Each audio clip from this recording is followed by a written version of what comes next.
Audio Jungle.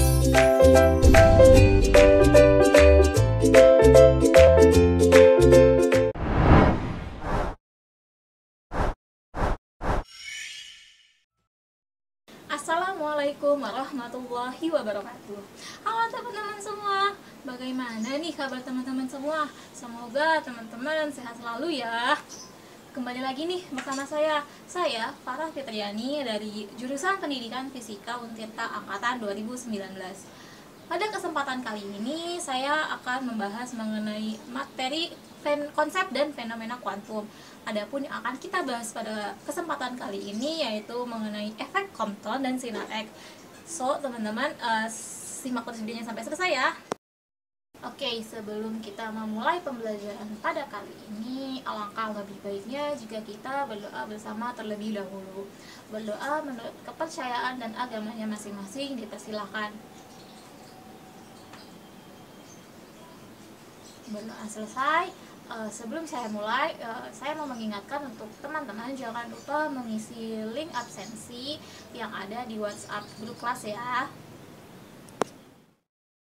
Adapun kompetensi dasar pada pembelajaran kali ini yaitu kompetensi dasar 3.8, yaitu menganalisis secara kualitatif gejala kuantum yang mencakup sifat radiasi benda hitam, efek fotolistrik, efek Compton, dan sinar X dalam kehidupan sehari-hari. Lalu selanjutnya ini ada indikator dari pembelajaran pada kali ini. Indikator pembelajaran pada kali ini yaitu yang pertama menjelaskan konsep efek Compton, lalu yang kedua menjelaskan mengenai sinar X. Nah, selanjutnya terakhir ini ada tujuan pembelajaran pada kali ini. Tujuan pembelajaran pada kali ini yaitu setelah melaksanakan kegiatan pembelajaran, siswa diharapkan dapat satu memahami konsep dari efek Compton, lalu yang kedua menjelaskan mengenai sinar X. Sudahkah teman-teman menonton video materi sebelumnya? Jika belum, silakan teman-teman untuk menonton terlebih dahulu videonya. Baru setelahnya teman-teman melanjutkan menonton video ini. Pada video sebelumnya kita telah membahas mengenai konsep foton dan efek fotolistrik. Di video sebelumnya juga kita sudah membahas mengenai radiasi benda hitam, hukum pergeseran Wien, teori klasik dan teori kuantum Planck, serta efek fotolistrik itu sendiri. Nah, teman-teman ada yang masih mengingatkah pembahasan mengenai materi video sebelumnya? Yang masih mengingatnya, teman-teman bisa menuliskan jawabannya di kolom komentar ya. Teman-teman tahu nggak sih apa itu efek Compton? Lalu, pernahkah kamu terjatuh sehingga mengalami masalah dengan tulangmu? Jika hal itu terjadi, kamu dapat memeriksakan diri di rumah sakit. Dokter di rumah sakit akan melakukan ronsen pada bagian tubuhmu yang mengalami masalah. Misalnya saja, kamu mengalami patah tulang. Hasil ronsen akan menunjukkan gambar tulangmu yang mengalami patah tulang. Bagaimana sih kok bisa ronsen dapat membuat tulang kita yang dilindungi kulit dapat terlihat strukturnya secara jelas? Untuk mengetahui jawabannya, tonton videonya sampai selesai ya. Langsung saja kita masuk ke pokok pembahasan kita yang pertama, yaitu tentang efek Compton. Nah, efek Compton sendiri yaitu gejala hamburan atau efek dari penembakan suatu materi dengan sinar X. Jadi, efek Compton ini peristiwa hamburan yang timbul jika radiasi, dalam hal ini sinar X itu berinteraksi dengan partikel atau materi atau elektron. Efek Compton ini pertama kali ditemukan pada tahun 1923 oleh Arthur Holly Compton. Pada saat itu, Compton melakukan percobaan dengan menjatuhkan sinar X yang berasal dari bahan radioaktif pada lempengan tipis. Percobaan yang dilakukan oleh Compton itu cukup sederhana, yaitu foton atau yang dikenal dengan sinar X monokromatik, yaitu sinar yang memiliki panjang gelombang tunggal dikenakan pada keping tipis berilium sebagai sasarannya. Kemudian untuk mengamati foton dari sinar X dan elektron yang terhambur itu dipasang detektor. Nah, sinar X yang telah menumpuk elektron akan kehilangan sebagian energinya yang kemudian terhambur dengan sudut hamburan sebesar θ terhadap arah semula.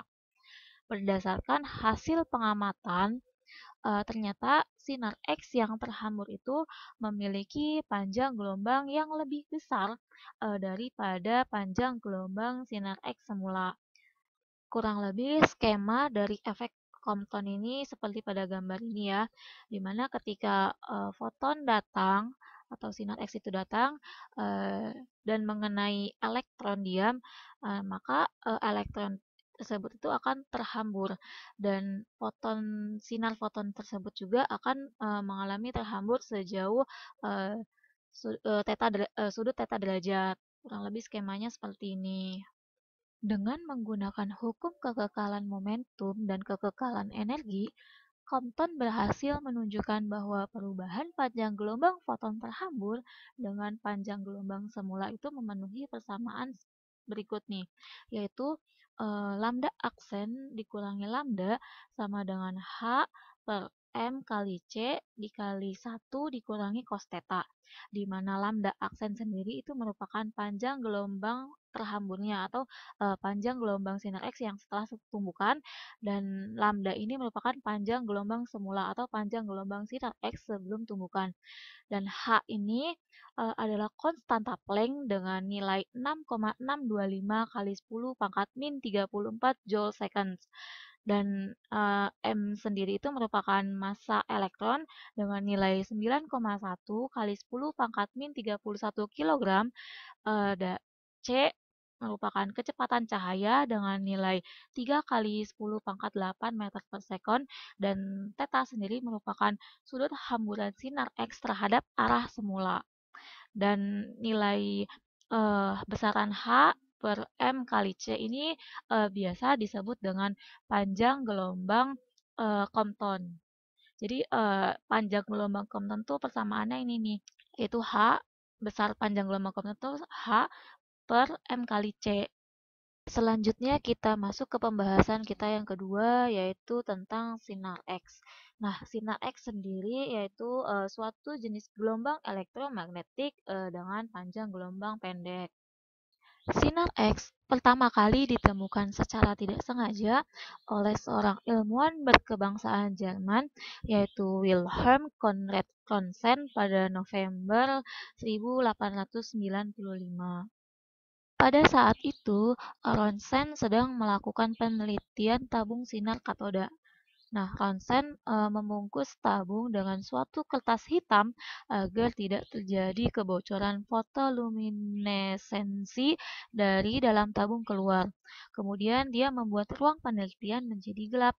Nah, pada saat membangkitkan sinar katoda, pelat fotoluminesensi yang ada di atas meja mulai berpendar di dalam kegelapan. Walaupun dijauhkan 1 meter dari tabung, pelat masih tetap berpendar. Nah, Rontgen berpikir pasti ada jenis radiasi baru yang belum diketahui terjadi di dalam tabung sinar katoda dan membuat pelat fotoluminesensi berpendar. Nah, radiasi ini yang disebut dengan sinar X. Sinar X mempunyai panjang gelombang 0,01 nanometer sampai 10 nanometer atau sekitar 10 pangkat minus 12 sampai dengan 10 pangkat minus 8 meter dan memiliki frekuensi sekitar 1016 Hz sampai 1021 Hz. Nah, karena panjang gelombangnya yang pendek ini, sinar X itu memiliki daya tembus yang kuat sehingga sinar X dapat menembus benda-benda lunak seperti daging dan kulit, namun tidak dapat menembus benda-benda keras seperti tulang, gigi, dan logam. Nah, selain itu, sinar X itu terbentuk pada saat elektron-elektron bebas melepaskan sebagian energi saat terjalin interaksi dengan elektron lain yang mengorbit, atau dengan inti atom atau dengan nukleus. Nah, energi yang dilepaskan dari elektron ini yaitu berupa foton sinar X. Sinar X yang dipancarkan dari sistem pembangkit sinar X merupakan pancaran foton dari interaksi elektron dengan inti atom di anoda. foton yang dihasilkan dari sistem pembangkit sinar X dipancarkan ketika elektron menumbuk anoda. Nah, beda tegangan antara katoda dan anoda menentukan besar energi sinar X dan juga mempengaruhi pancaran sinar X. Nah, dilihat dari spektrumnya, sinar X itu dibedakan menjadi dua, yaitu sinar X spektrum energi kontinu, yaitu atau sinar X Bremsstrahlung, dan sinar X spektrum dua buah garis tajam, atau yang dikenal dengan sinar X karakteristik. Dapat teman-teman lihat di gambar yang atas ini yang saya tunjuk, ini merupakan gambar dari sinar X spektrum energi kontinu atau yang dikenal dengan sinar X Bremsstrahlung. Sedangkan gambar yang di bawahnya nih yang saya tunjukkan ini merupakan gambar dari sinar X spektrum dua buah garis tajam atau yang dikenal dengan sinar X karakteristik. Berikutnya ini ada sifat-sifat dari sifat fisik dari sinar X ya. Yang pertama ada daya tembus. Apa sih maksudnya daya tembus? Nah, maksudnya itu yaitu sinar X itu mempunyai daya tembus yang kuat sehingga sinar X itu dapat menembus jaringan kulit dan daging kita gitu ya. Terus yang kedua ada pertebalan. Nah, apa yang dimaksud pertebalan di sini yaitu apabila berkas sinar X itu melalui suatu bahan atau suatu zat, maka berkas sinar tersebut itu akan bertebar ke seluruh arah dan menimbulkan radiasi sekunder pada bahan atau zat yang dilalui. Lalu yang ketiga itu ada penyerapan. Nah, yang dimaksud penyerapan dalam sifat sinar X itu yaitu sinar X dalam radiografi itu diserap oleh bahan atau zat sesuai dengan berat atom atau kepadatan bahan atau zat tersebut. Jadi makin tinggi kepadatannya atau berat atomnya makin besar, maka makin besar pula penyerapannya. Lalu yang keempat itu ada efek fotografi. Nah, efek fotografi dari sifat sinar X itu yaitu sinar X itu dapat menghitamkan emulsi film setelah diproses secara kimiawi di kamar gelap. Lalu sifat dari sinar X selanjutnya yaitu ada fluoresensi. Nah, fluoresensi itu yaitu maksudnya tuh sinar X itu menyebabkan bahan-bahan tertentu seperti misalnya kalsium tungsten atau zinc sulfide itu memandarkan cahaya. Nah, lalu sifat selanjutnya itu ada ionisasi. Nah, ionisasi itu efek primer dari sinar X apabila mengenai suatu bahan atau zat dapat menimbulkan ionisasi partikel-partikel atau zat tersebut. Nah, sifat sinar X yang terakhir yaitu ada efek biologi. Jadi maksudnya itu sinar X itu akan menimbulkan perubahan-perubahan biologi pada jaringan. Efek biologi ini tuh banyak biasa digunakan dalam pengobatan radioterapi. Selanjutnya yaitu ada penerapan efek Compton dan sinar X dalam kehidupan sehari-hari. Penerapan dalam kehidupan sehari-hari yang pertama itu penerapan efek Compton. Nah, penerapan efek Compton ini misalnya itu pada NCT atau Nuclear Compton Telescope, di mana Nuclear Compton Telescope ini merupakan eksperimen balon Borne untuk mendeteksi sinar gamma dari sumber astrofisika seperti supernova, pulsar, aktif galaktik nukleus atau AGN, dan lain sebagainya. Lalu yang kedua penerapan yang kedua itu pada sinar X, misalnya itu pada alat ronsen yang sering kita jumpai itu di rumah sakit ya. Selanjutnya kita masuk ke contoh soal nih. Nah, contoh soal yang pertama yaitu jika H sama dengan 6,6 kali 10 pangkat minus 34 joule seconds, C sama dengan 3,0 kali 10 pangkat 8 meter per second, theta sama dengan 180 derajat, dan M sama dengan 9,0 kali 10 pangkat minus 31 kg, tentukan perubahan panjang gelombang Comptonnya. Nah, untuk mengetahui jawabannya, pertama-tama kita harus tahu nih apa yang diketahui dan yang ditanyakan. Nah, yang diketahui itu kan ada contoh soal itu ada H, C, theta, dan M.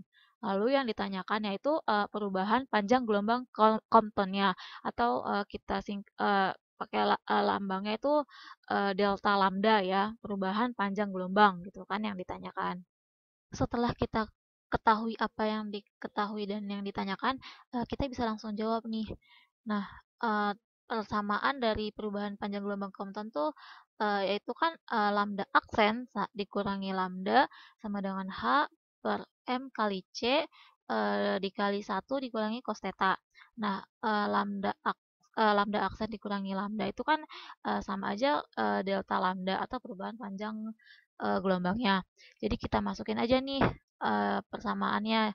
Jadi delta lambda sama dengan H per M kali C dikali 1 dikurangi cos theta. Kita tinggal masukkan nilai H-nya, nilai M-nya, nilai C-nya, dan nilai theta-nya. Sehingga delta diperoleh nilai delta lambda itu atau perubahan panjang gelombangnya yaitu 0,49 kali 10 pangkat minus 11 meter. Berikutnya contoh soal nomor 2 yaitu berikut ini pernyataan dari sinar X. A dapat menembus beberapa jaringan tubuh manusia. B memiliki panjang gelombang di atas cahaya tampak. C sinar X merupakan jenis gelombang mekanik. D apabila berkas sinar X melalui suatu bahan atau suatu zat, berkas sinar akan bertebaran ke seluruh arah. Dapat menimbulkan perubahan biologi pada sel. Nah, dari pernyataan-pernyataan di atas itu, mana nih pernyataan yang tepat mengenai sinar X? Untuk menjawab soal dari pertanyaan nomor 2 ini, contoh soal nomor 2 ini, kita perlu menganalisis satu persatu nih pernyataan-pernyataan dari tentang sinar X ini. Nah, yang pertama nih pernyataannya, yaitu sinar X itu dapat menembus beberapa jaringan tubuh manusia. Pernyataannya benar apa enggak nih? Nah, pernyataan ini benar ya teman-teman. Tadi itu dari sifat pembahasan kita sebelumnya tentang sifat sinar X yaitu daya tembus. Jadi sinar X itu dapat menembus jaringan tubuh manusia. Nah, ini pernyataan yang tepat ya. Lalu yang kedua nih, memiliki panjang gelombang di atas cahaya tampak. Nah, panjang gelombang cahaya tampak sendiri itu kan di sekitar 400 sampai 700 nanometer. Sedangkan panjang gelombang dari sinar X sendiri itu kan dari pembahasan yang sudah kita bahas tadi yaitu 0,01 sampai 10 nanometer. Jadi tidak dong pernyataan ini salah karena panjang gelombang dari sinar X itu justru di bawah dari cahaya tampak. Nah, ini pernyataan yang salah ya. Lalu pernyataan yang C, sinar X merupakan jenis gelombang mekanik. Pernyataan ini juga salah. Kenapa? Karena sinar X itu kan merupakan jenis dari gelombang elektromagnetik, bukan gelombang mekanik. Lalu yang D nih, apabila berkas sinar X melalui suatu bahan atau suatu zat, berkas sinar akan bertebar ke seluruh arah. Nah, pernyataan ini itu benar. Mengapa benar? Karena dari sifat sinar X yang sudah kita bahas tadi itu ada yang namanya sifat sinar X yaitu yang pertebaran. Nah, pertebaran ini yang termaksud dari pernyataan benar dari sinar X. Lalu pernyataan yang kelima itu dapat menimbulkan perubahan pada sel. Nah, pernyataan ini juga benar karena sebagaimana dari yang kita bahas sebelumnya yaitu tentang sifat dari sinar X itu ada sifat efek biologi yaitu dapat merubah perubahan biologi pada sel. Jadi pernyataan-pernyataan yang benar itu dari pilihan ini yaitu pernyataan yang benar itu ada A, D, dan E. Maka jawabannya pernyataan yang tepat mengenai sinar X itu ada pada poin A, D, dan E. Terima kasih banyak nih kepada teman-teman yang sudah menonton video ini sampai selesai. Semoga ilmu yang kita dapat dan kita pelajari pada hari ini itu menjadi berkah dan bermanfaat untuk kita semua. Amin. Selanjutnya ini ada oleh-oleh ya, ada tugas untuk teman-teman. Silahkan dikerjakan yaitu teman-teman buat kelompok beranggotakan 4 sampai 5 orang. Lalu teman-teman membuat makalah dari 2 tema ini, yaitu penerapan efek Compton dalam kehidupan sehari-hari dan penerapan sinar X dalam kehidupan sehari-hari. Silakan teman-teman pilih salah satu saja. Kemudian tes pengumpulan dari makalah tersebut itu 1 minggu setelah penugasan ini diberikan ya teman-teman. Saya akhiri pertemuan kali ini dengan hamdalah. Alhamdulillahirrabbilalamin. Kurang lebihnya saya mohon maaf. Terima kasih. Wassalamualaikum warahmatullahi wabarakatuh.